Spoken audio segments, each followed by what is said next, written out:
Good morning, everyone. I'm Grace, and this is Truth Be Told with Grace.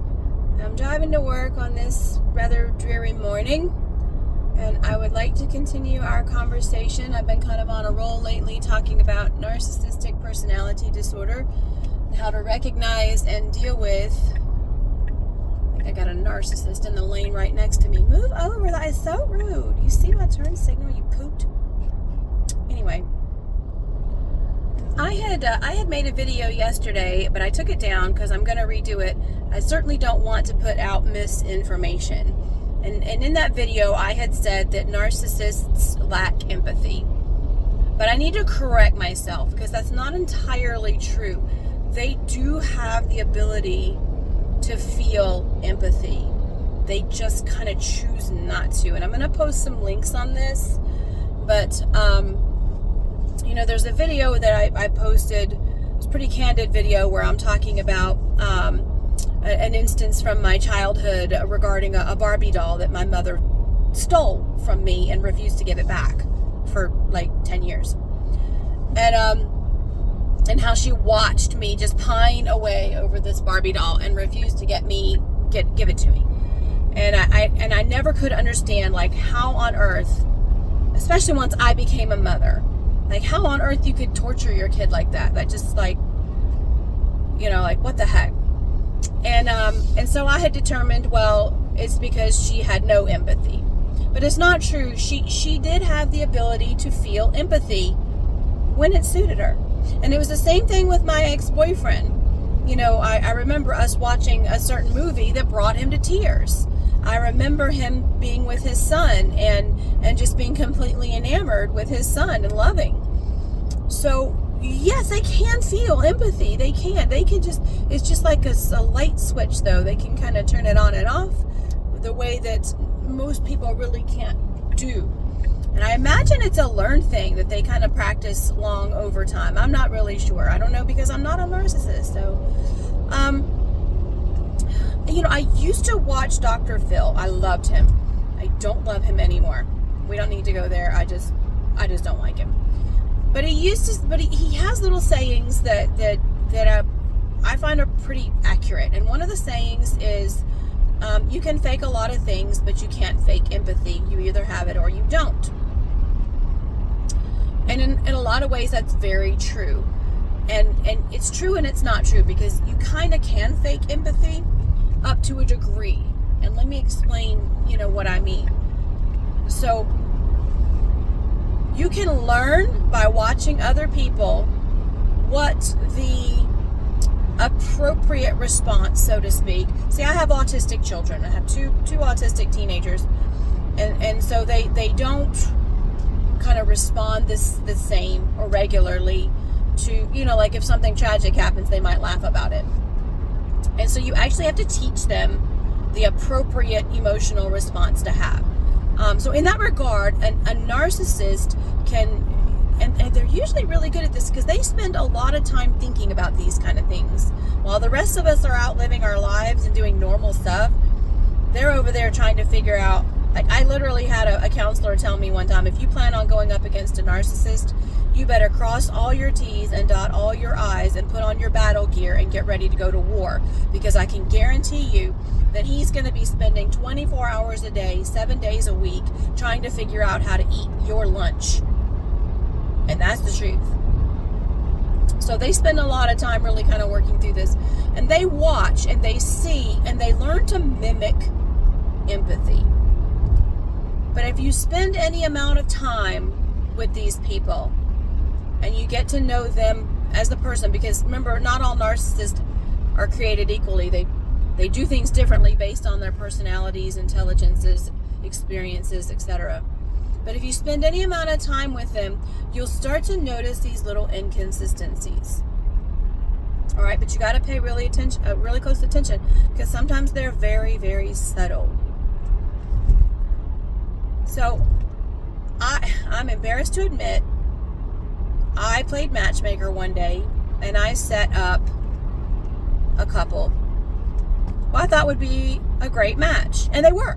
Like they were really smitten with one another. And I didn't really Like, I knew these people, but I didn't, like, I hadn't spent, like, a lot of detailed, intimate time with these people but they just seemed like they'd be a good match, and so I did it. I'll never do it again, I'll tell you that. And it started off so awesome, and he was so sweet to her, and I didn't see it, but he was love bombing her. For example, she traveled a good bit for work, and she went out of town one day for 10 days. And so he went out and bought 10 cards and labeled them and put nice little notes in there for every single day that she was going to be gone. She'd have a sweet card to open from him. How cute, right? Oh, no.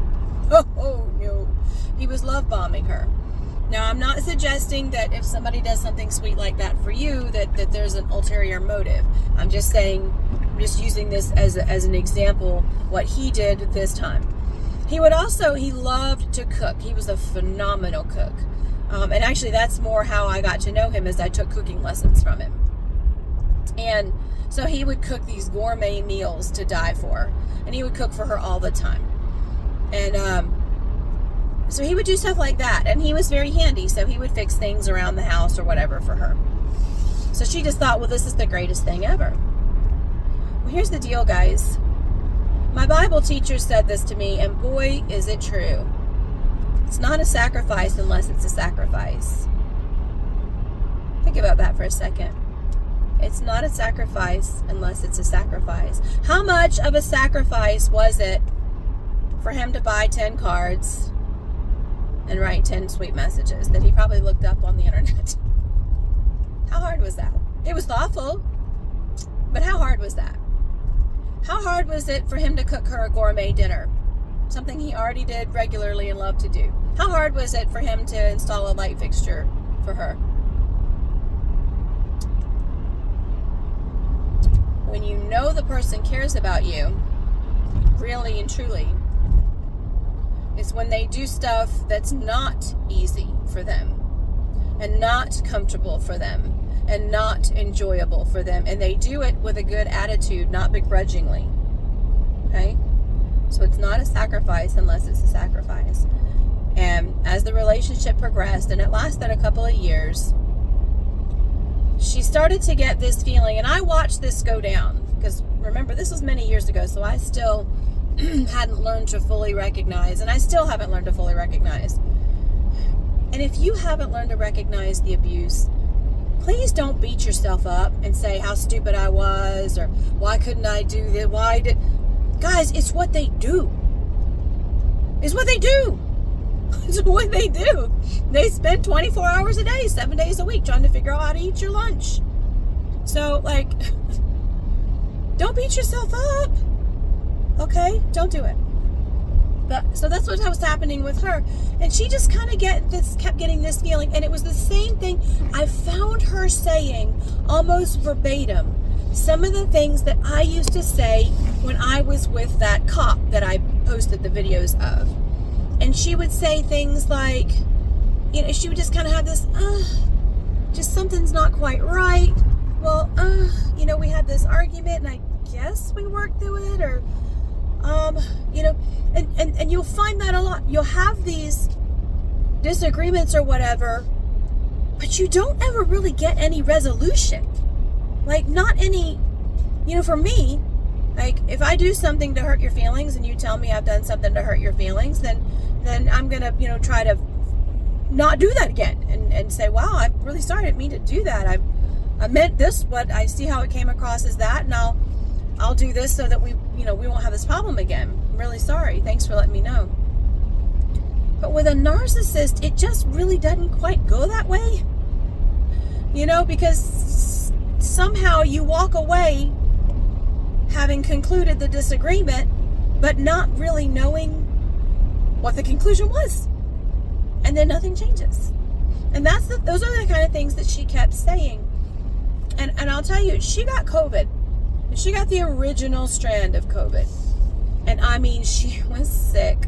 Oh my gosh. I didn't even recognize her by the end of it. Guys, she had fever and chills for 13 days straight.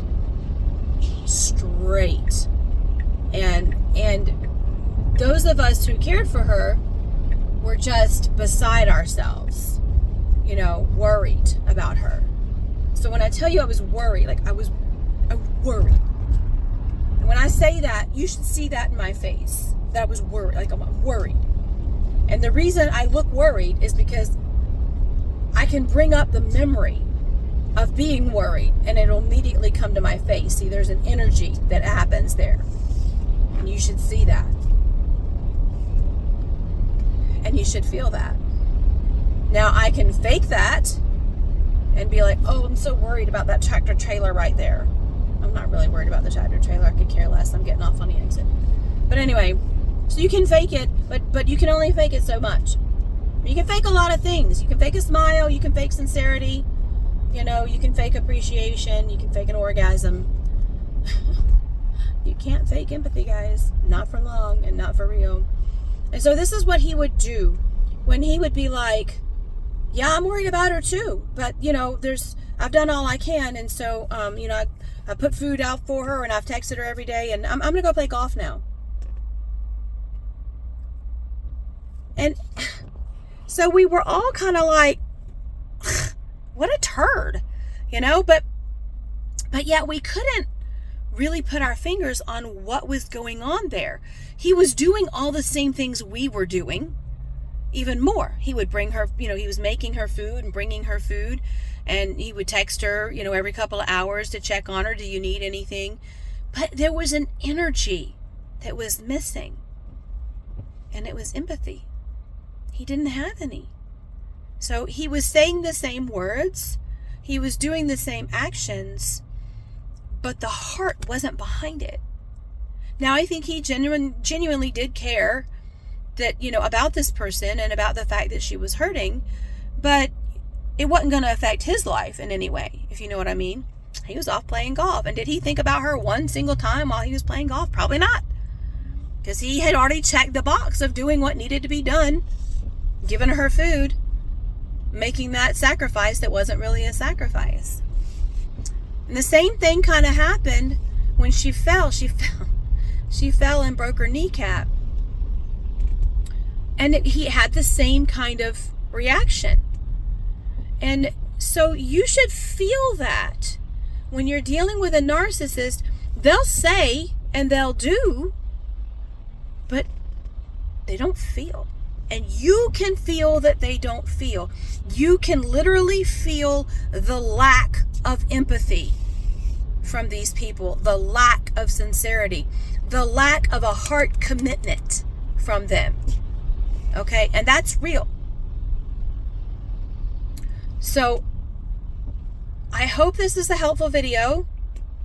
I'm almost to my destination. And if you are in an abusive relationship, just know there is life on the other side. There is hope. There is help. You'll get there. We'll get there. And Godspeed to you. Thank you for watching. Please like and subscribe. And this is Grace with Truth Be Told with Grace.